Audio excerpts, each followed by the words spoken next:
And this lady, this town was real small, so we went into I had another two guys working for me, and I went into town, and there was no cafe. We had to go into a bar, and we went in and had a hamburger.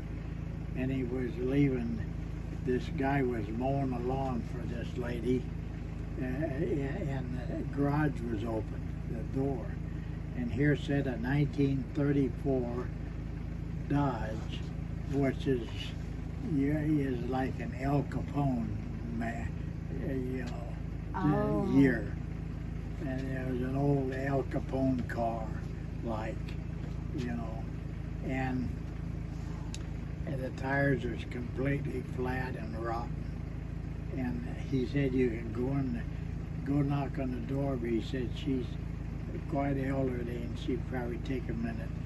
So she tried to come to the door, and I stepped in, and then we talked. And I said I'd like to buy that car from her. I want to restore it. Or she said it needs to be restored. And I bought it for $50. And then my dad and I went over and got it on a Saturday. Anyhow, we pulled it up on the trailer, and I had a powered trailer, a hitch, so we pulled it up on the electric hitch. And about 3 years later, she always told me, she said when you get it restored, you come on back and give me a ride. And I never really got it stored. I took it home here and put it in the shed out here, and never. What year car was that? 1930. 1934. It was a Dodge. Dodge. 4-door Dodge. Wow. I bet that was cool. Yeah, it was. It was a nice cool car. Anyhow, 3 years later, I got a phone call one day from a lady in Kansas. And she says, "Are you Richard Schultz?" I said, "Yes, I am." She says, "Well, we're selling the estate of my mother. She had passed away." And she said she has in her will, she wants you to have $500 to be sure I get that car restored. Oh my gosh, that's awesome. Ain't And that you started buying in 1957, you started buying cars? Yeah. When do you think that was, when you bought that one for $50? Oh, that was probably up in about 65, maybe. Wow. Yeah. Oh, hell. And now, right now, it'd probably sell for... Oh, well, I sold it to a guy in St. Louis, Missouri, I think it was. And I sold it to him for $6,000.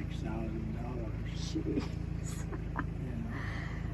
You've sold a lot more than what you've Oh, sold yeah. a lot than what you've probably got shit, out I there. sold some cars. Another one is when they had that big sale over here in Pierce about 4 years ago. That was a big sale. He had 500 cars.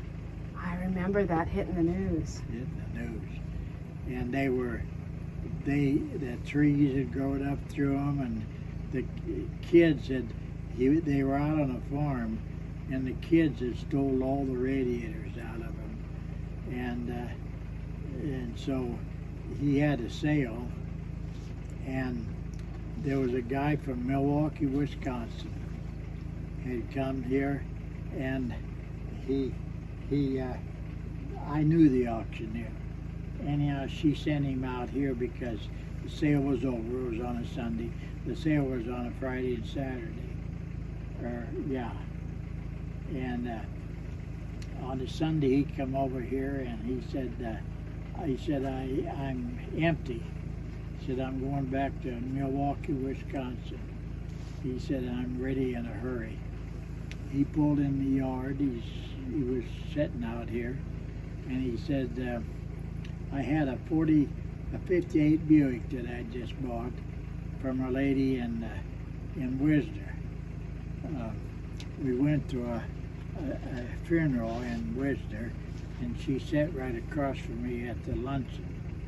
And we got to talking about cars, and she says, you know, I got 2 Buicks in my barn, and I didn't even know I had them. And my husband had died 8 years ago, Aw. and she said, I didn't even know they were there. Well, anyhow, I come home, or I told her I'd buy him. She said, well, I gotta call my son. He's a banker in Detroit, Michigan.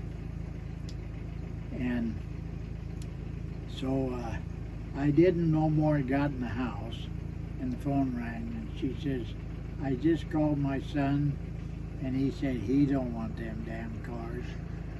And so I had asked her, she said she'd take $500 for both of them. So David and I and Kevin Koenig, we went down there that. Anyhow, she said, and this was on a Monday. We went down and got them. Anyhow, I brought them up here, and they were nice. I had a 56 Buick sitting right there by that tree, and I was working on it. And he come in there and he said, how much you want for that car? I said, I don't want to sell it. I said, I'll probably give it to one of my boys. And he said, well, God, I'd like to have it. He said, I'm in a hurry. He said,